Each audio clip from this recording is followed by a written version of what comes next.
Good morning, students. Welcome back to the new session of learning in this lockdown period. This is your accounts class of class 12, and we are doing a new topic of chapter number 9, that is interest on debenture. अब हम लोग सबसे पहले समझेंगे interest on debenture होता क्या है. Okay, तो सपोज यहाँ पे एक कंपनी है. ये हमारी कंपनी है, ठीक है. इसने क्या इशू करा था? डिवेंचर इशू करा था. किसको करा था? आम जनता को करा था, ठीक है. और बदले में क्या दिया? ठीक है, लोगों ने क्या किया? इसका डिवेंचर खरीद लिया और उसके बदले में लोगों को क्या मिला? एक डॉक्यूमेंट मिला, ठीक है, एक सर्टिफिकेट मिला. उसमें क्या लिखा हुआ था? उसमें डिवेंचर लिखा हुआ था, ठीक है. उसमें डिवेंचर लिखा हुआ था और उसमें लिखा हुआ था जब भी हम लोग डिवेंचर इशू करते हैं तो लिखा रहता है दैट लाइक 10% डिवेंचर और 12% डिवेंचर और 15% डिवेंचर, ये लिखा रहता है. तो ये जो परसेंट आगे फ्रंट में लिखा हुआ है, अटैच है डिवेंचर से, इसका मतलब ये होता है कि हमें सपोज मान लो हम इससे 1,00,000 रुपया लिए थे, ठीक है, 1,00,000 रुपया लिए थे. तो 1,00,000 रुपया के ऊपर में हम सपोज मानते हैं 10% डिवेंचर है, तो 10% का क्या होगा? ब्याज लगेगा, इंटरेस्ट लगेगा. ओके, तो this is called what? Debenture और इंटरेस्ट ऑन डिवेंचर, ठीक है. अब हम आपको समझाते हैं कि ये डिवेंचर्स होते कैसे हैं. मान लो ये कंपनी ने डिवेंचर लिया है कितने साल के लिए? 5 ईयर्स के लिए. सपोज थोड़ा छोटा कर देते हैं, 3 ईयर्स के लिए. ओके, तो मान लो मेरा ये साल है, पहला साल यहाँ पे आ गया, दूसरा साल यहाँ हो गया, तीसरा साल, first year, second year and third year. Okay, 3 साल के लिए हमने क्या लिया था? डिवेंचर लिया था. ओके, तो अब हमने स्टार्टिंग में भी पढ़ा था कि डिवेंचर हमें इंटरेस्ट कैसे वापस करना पड़ता है? 6 महीना में वापस करना पड़ता है, ठीक है. इंटरेस्ट देने की अवधि कितनी है?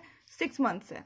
ओके, तो हम ऐसे 6 मंथ्स देंगे एक बार, फिर हम 6 मंथ्स देंगे. मतलब साल में अगर 12 महीने होते हैं तो हम 2 बार क्या करेंगे? इंटरेस्ट देंगे, 6 महीने का. तो हम एक साल में कितनी बार इंटरेस्ट देंगे? 2 बार देंगे. तो मान लो 1,00,000 का 10% कितना होता है? 10,000 रुपया अगर हो जाता है, हमें 10,000 रुपया इंटरेस्ट देने होते हैं पूरे साल भर में. तो सबसे पहले क्या करेंगे? एक बार 5,000 रुपया देंगे, फिर 5,000 रुपया देंगे. इसी तरह से चलता रहेगा हमारा, इसी तरह से हमारा आगे का भी चलता रहेगा. मतलब हम हर एक साल क्या होगा? एक डेट आएगा, that is called a date for interest on debenture. उस डेट को हम क्या करेंगे? इंटरेस्ट देंगे. और इंटरेस्ट देने के लिए हम लोग क्या करेंगे? एक जर्नल एंट्री पास करेंगे. एक नहीं, 3 जर्नल एंट्री पास करेंगे. ओके, तो ये जो 3 जर्नल एंट्री पास करेंगे हम साल में 2 बार करेंगे. एक बार तो यहाँ पे करेंगे जब हमें डेट देना होगा, और एक बार यहाँ पे करेंगे. ओके, एक बार फिर यहाँ पे करेंगे, फिर एक बार यहाँ पे करेंगे, फिर एक बार इस पॉइंट ऑफ टाइम में करेंगे, फिर एक बार इस पॉइंट ऑफ टाइम में करेंगे. बस यही थी डिवेंचर. एंड आगे की कहानी हम लोग पढ़ते सुनेंगे. अब इसका हम लोग अकाउंटिंग ट्रीटमेंट देखते हैं.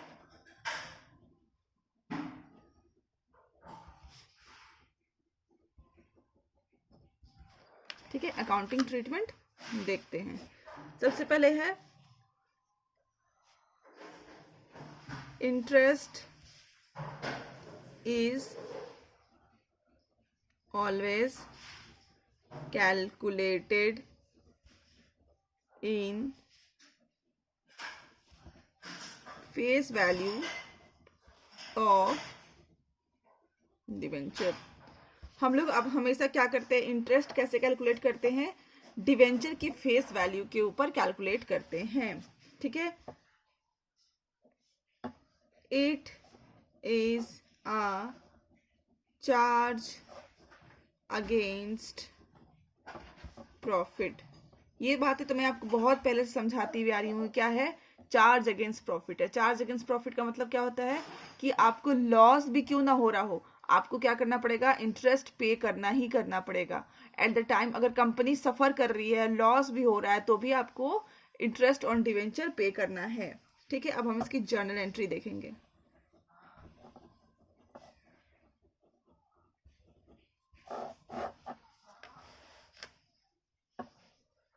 पहला जर्नल एंट्री है, ठीक है। देखो आपने यहाँ पे डिवेंचर इंटरेस्ट दिया, ठीक है, ये देखिए आपने 10,000 रुपये डिवेंचर इंटरेस्ट दिया, तो देने की एंट्री हो गई, क्या हो गई,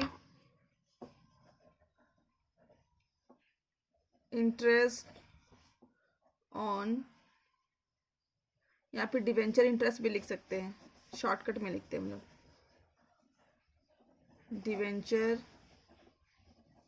interest account DR to debenture holders. Debenture holders मतलब जो डिवेंचर होल्ड कर रहे हैं, जिनको हमें पैसा देना है, debenture holders account to TDS payable account, ठीक है। तो हमने देखो इस जो हमने केस लिया था उसके हिसाब से हमने कितना इंटरेस्ट दिया, 10,000 रुपया इंटरेस्ट दिया, तो हम यहाँ पे लिख देंगे 10,000 रुपया, ठीक है। अब यहाँ पे TDS का मतलब होता है, पहले हम लोग इसका नरेशंस लिख लेते हैं, being interest due on debenture, okay. अभी हम यहाँ देखेंगे TDS का सबसे पहले फुल फॉर्म देख लेते हैं, टैक्स डिडक्टेड एट सोर्स। इसका फुल फॉर्म क्या है, टैक्स डिडक्टेड एट सोर्स। इसका मतलब ये होता है कि जैसे आप अगर गवर्नमेंट एम्प्लॉई हैं, सपोज मैं गवर्नमेंट एम्प्लॉई की एग्जांपल आपको उससे समझा रही हूँ पहले, अगर आप गवर्नमेंट एम्प्लॉई हैं तो आप मंथ के एंड में, at the end of the month में आप कुछ पैसा कमाओगे, ठीक है। सपोज मैंने कहा 50,000 रुपया, तो गवर्नमेंट क्या बोलती है कि ठीक है मैं कितना इन लोगों को बोलूँगी कि आप टैक्स दीजिए, टैक्स दीजिए, टैक्स दीजिए। आप क्या करिए, गवर्नमेंट क्या करेगी, इनका जो टैक्स होता है, जो टैक्स बनता है वो कट करके ही इनको वापस करेगी, ठीक है।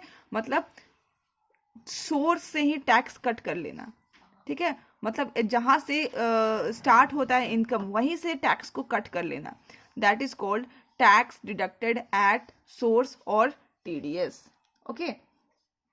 जैसे ये डिवेंचर होल्डर्स है, इनको कितना इनकम हुआ था, 10,000 का इनकम हुआ था, तो गवर्नमेंट क्या बोलती है कि मैं कितना ये करूँगी, मैं कितना करूँगा कि आप मुझे पहले मैं इन लोगों से 10,000 रुपये आप देंगे, फिर मैं इनसे इंटरेस्ट लूँगा, तो आप क्या करो यहाँ पे इसको 3,000 रुपया जो TDS होता है, टैक्स होता है, ये 10,000 रुपया भले ही इनका इनकम हुआ हो, बट आप क्या करो, इनका टैक्स जो होता है उसको डिडक्ट करने के बाद ही इन्हें क्या करो, पैसा दो हाथ में, ठीक है। तो इस तरह से इनको कितना मिलेगा हाथ में, 7,000 रुपया मिलेगा, ओके। और 3,000 रुपया क्या होगा, टैक्स को डिडक्ट हो जाएगा, okay. Okay, so in this way we pass our journal entry.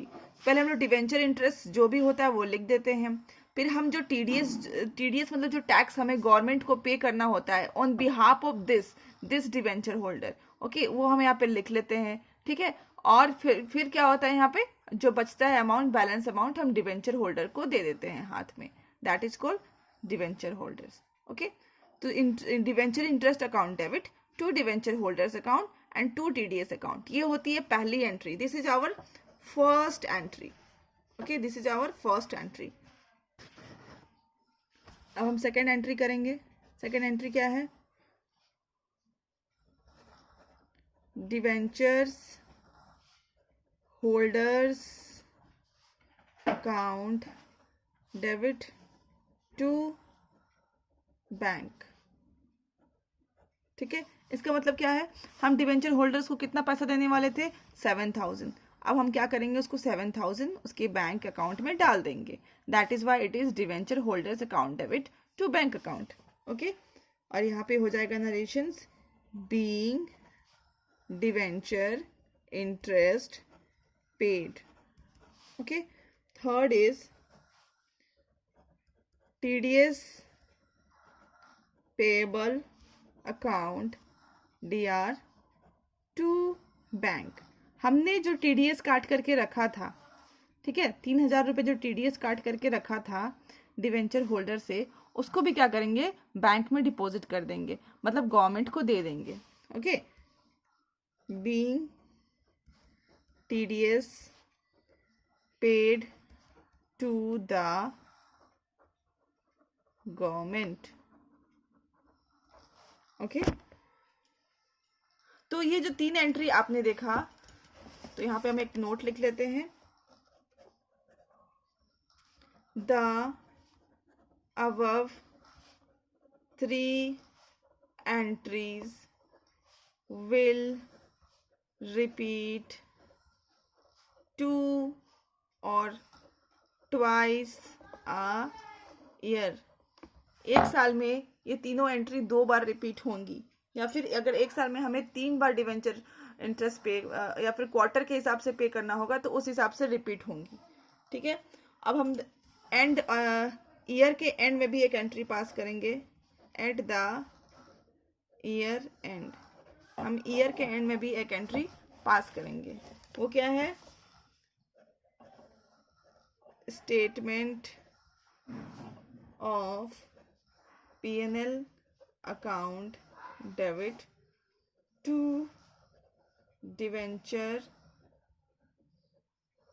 Interest account. ये देखिए, डिवेंचर इंटरेस्ट जो हमने खोल के रखा था, सबसे पहले हमने उसको डेबिट किया था, उसको हम लोग क्या करेंगे? क्रेडिट कर देंगे, ताकि उसको हम क्लोज कर सके। मतलब इसको हम कहाँ ट्रांसफर कर रहे हैं? स्टेटमेंट ऑफ P&L में ट्रांसफर कर रहे हैं at the end of the year. मतलब साल के आखिर में हम उसको कहाँ ट्रांसफर कर रहे हैं? स्टेटमेंट ऑफ P&L में ट्रांसफर कर रहे हैं। ठीक है, और यहाँ पे जो होगा हमारा, वो दोनों साल का, मतलब 6 महीना, 6 months plus 6 months is equal to 1 year का यहाँ पे आएगा। ओके, पूरे साल भर का होगा, फॉर होल ईयर। इसकी नरेशन हो जाएगी, being interest transfer to statement of P&L. That's all in today's video. Thank you.